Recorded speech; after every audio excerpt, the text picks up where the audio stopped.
In this recording we will discuss liquid ratio, या इसका दूसरा नाम क्विक रेशो होता है, या तीसरा नाम एसिड टेस्ट रेशो होता है। बेटा ये भी एक एग्जाम्पल है लिक्विडिटी रेशोज़ का।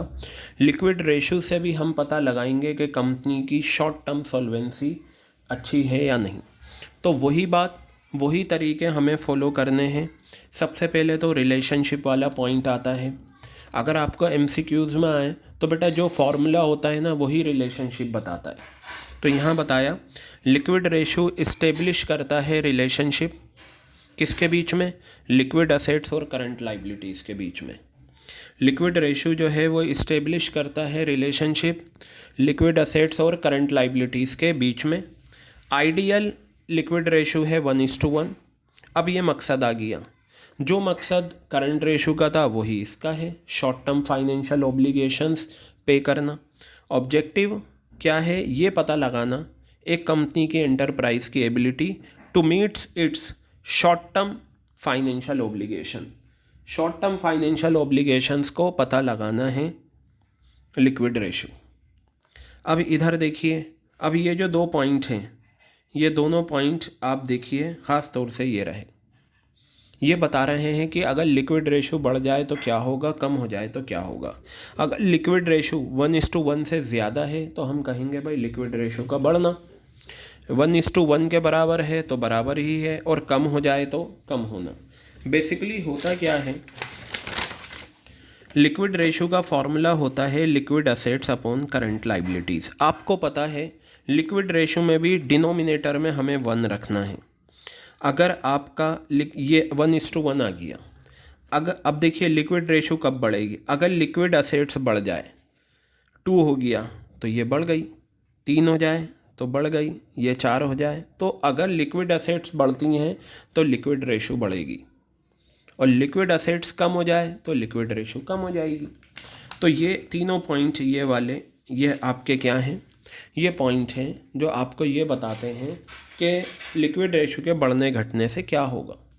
तो अगर आइडियल लिक्विड रेशो है 1:1, इसका क्या मतलब होता है, इसका मतलब ये होता है कि हर 1 रुपया जो आपने करंट लाइबिलिटीज़ में लगाया है उसके लिए 1 रुपया है लिक्विड असेट्स। ये बताइए ना, 1:1, ठीक है। 1:1 का मतलब ये है, या अगर मान लो 5,000 ऊपर हैं और नीचे 5,000 हैं, इसका मतलब 1:1 ही तो आ गया, ठीक है। हर 1 रुपये की करंट लाइबिलिटीज़ के लिए 1 रुपये का लिक्विड असेट्स तैयार है।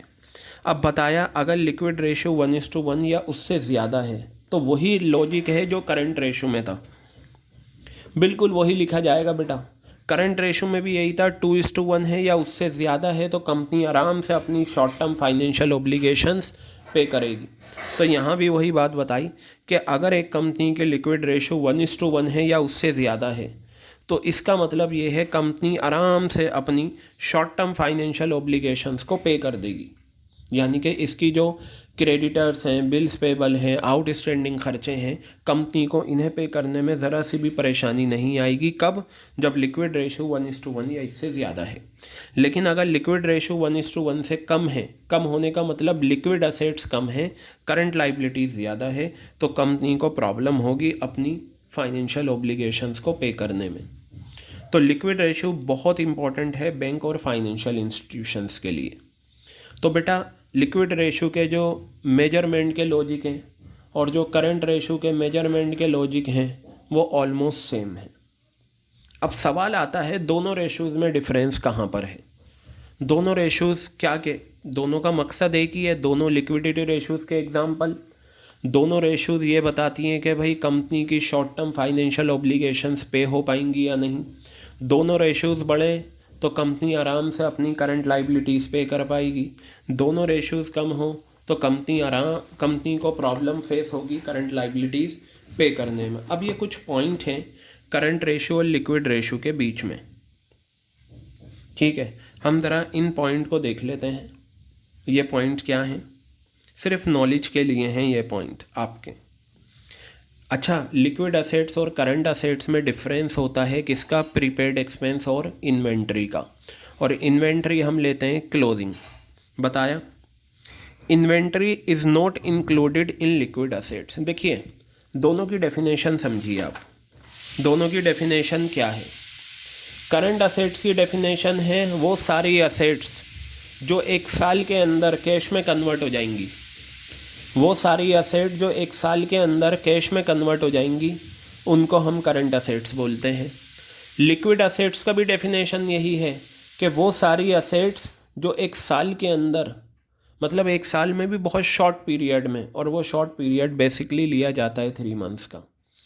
करंट असेट भी एक साल में कैश में कन्वर्ट होंगी, लिक्विड असेट्स भी एक साल में कैश में कन्वर्ट होंगी, लेकिन लिक्विड असेट्स थोड़ा जल्दी कन्वर्ट हो जाएंगी कैश में। लेकिन 2 करंट असेट्स ऐसी हैं जिन्हें हम लिक्विड असेट्स कंसिडर नहीं करते, एक इन्वेंट्री और एक प्रीपेड एक्सपेंसेस।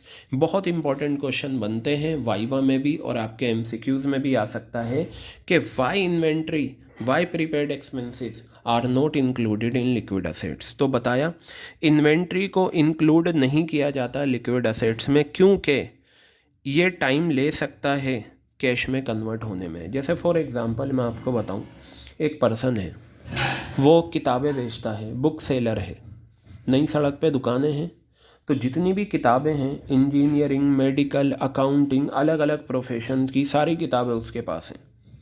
किताबें उसके लिए गुड्स हैं, यानी कि इन्वेंट्री है किताबें उसके लिए। अब बेटा क्या होता है, आप रोज़ाना दुकान खोलो, कोई आ ही नहीं रहा किताबें लेने। अब अगर कोई किताब लेने आ जाता है तो मैं कहूँगा मेरा इन्वेंट्री कैश में कन्वर्ट हो गया। लेकिन कई बार ऐसा होता है, एक एक दिन, 2 2 दिन, 3 3 दिन, 4 4 दिन कोई कस्टमर आता ही नहीं। तो इसलिए हम कहते हैं कि इन्वेंट्री को लिक्विड असेट्स में इसलिए इंक्लूड नहीं किया जाता क्योंकि इन्वेंट्री टाइम लेता है कैश में कन्वर्ट होने में। और प्रीपेड एक्सपेंसेस को इस वजह से हम अलग रखते हैं लिक्विड असेट्स के कि ये कैश में कन्वर्ट हो ही नहीं सकते क्योंकि ये ऑलरेडी कैश में एडवांस में पे कर दिए जाते हैं। ठीक है, अब ज़रा ये बताया, कोई आपसे पूछे कि लिक्विड रेशो बेटर है या करंट रेशो, तो बेटा लिक्विड रेशो बेटर होती है और ये आप आंसर बताएंगे। Liquid ratio gives a better picture than current ratio. अगर सप्लायर या क्रेडिटर्स ये देखना चाह रहे हैं, सप्लायर या क्रेडिटर ये देखना चाह रहे हैं कि एक कंपनी कितनी अच्छी है, कितनी साउंड है अपनी करंट लाइबिलिटीज़ को पे करने में, तो उनके सामने 2 रेशोज़ हैं, एक लिक्विड और एक करंट रेशो। इनमें भी लिक्विड रेशो बेहतर है। क्यों? क्योंकि ये मेजर करती है एक कंपनी की एबिलिटी टू पे इट्स करंट लाइबिलिटीज़ इमीडिएटली और with in a month. Immediately पे करेगी या विद इन अ मंथ, 1 महीने के अंदर। करंट रेशो जो है 3 महीने, 4 महीने, 1 साल पूरा ले सकती है, लेकिन लिक्विड रेशो जो है 1 महीना या बहुत जल्दी बता देती है कि करंट लाइबिलिटीज़ पे कर पाएंगे या नहीं, क्योंकि इसमें ये 2 फैक्टर होते ही नहीं जो टाइम लेते हैं। और बेटा एक ये पॉइंट बताया, liquid ratio is a better measurement of short term financial position of the company. यानी कि लिक्विड रेशो हमें बताती है कि एक कंपनी अपनी शॉर्ट टर्म लाइबिलिटीज़ टाइम पर पे कर पाएगी या नहीं करंट रेशो के। क्यों? रीज़न बताया, ये भी रीज़न है, ये भी रीज़न है। क्योंकि it considers only those assets, यानी कि लिक्विड रेशो में सिर्फ वही असेट्स आती हैं जो ईजिली कन्वर्ट हो जाती हैं कैश में। ये मेन रीज़न है। कोई आपसे पूछे लिक्विड रेशो बेटर है या करंट रेशो, आप कहेंगे लिक्विड रेशो। पूछेगा क्यों, आप ये कहना लिक्विड रेशो में हम सिर्फ वही लिक्विड असेट्स लेते हैं, वही असेट्स लेते हैं जो जल्दी कैश में कन्वर्ट हो जाती हैं। तो बेटा ये था आपका लिक्विड रेशो और करंट रेशो का कंपैरिजन। इसमें हमने सीखा लिक्विड रेशो और लिक्विड रेशो के बारे में और करंट रेशो के बारे में भी जाना।